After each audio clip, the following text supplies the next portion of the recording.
আমরা পিরোজপুরের প্রতিটি অঞ্চলে যাচ্ছি, প্রত্যেকটি বাড়িতে বাড়িতে যাচ্ছি। আমরা প্রত্যেককেই একটি কথা বলছি যে আমাদের অবহেলিত যে পিরোজপুর, এই পিরোজপুরকে আমরা ঢেলে সাজাতে চাই। আমরা মানুষকে আসলে ওই অর্থে কোনো প্রতিশ্রুতি দিচ্ছি না। আমরা মানুষকে আমাদের যে কাজগুলি আমরা করতে চাই, সেই কাজগুলির কথাগুলি আমরা মানুষকে খুলে খুলে বলছি।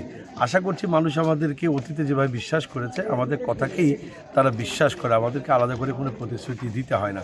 আমরা যে কথাগুলি মানুষকে বলছি সেটি হলো এই যে আমাদের এই পিরোজপুরে কোনো মিল কলকারখানা না থাকার কারণে আমাদের এখানে বেকার সংস্থা খুবই প্রকট আকার ধারণ করেছে। আমরা চাচ্ছি পিরোজপুরকে একটি অর্থনৈতিক অঞ্চল হিসেবে ঘোষণা করে এখানে ক্ষুদ্র মাঝারি কুটির শিল্প বা বিসিকে এনে এখানে আমরা ব্যাপক কর্মসংস্থানের সৃষ্টি করতে চাই।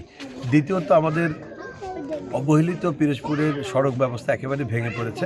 আমরা এই ভেঙে পড়া সড়ক ব্যবস্থাকে আধুনিক এবং সুন্দর করতে চাই এবং প্রত্যেকটি রাস্তা অলিগুলি আমরা মানুষের চলাচলে উপযোগী করতে চাই।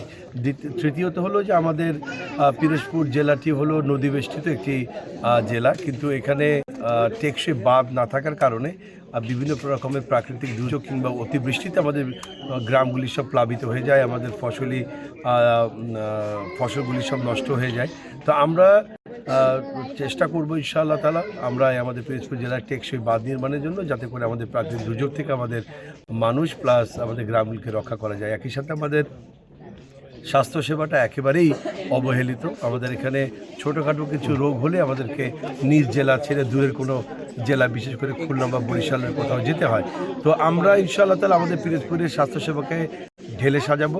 আমাদের অঙ্গীকার এরকম যে আমরা পিরোজপুরের কোনো মানুষকে আমরা বিনা চিকিৎসায় কষ্ট পেতে দেবো না। আমাদের এখানে বড় কোনো মেজর কোনো প্রবলেম না হলে আমরা আমাদের চিকিৎসা পিরোজপুরে আমরা দিতে পারবো, এরকম একটি ব্যবস্থা আমরা করতে চাই।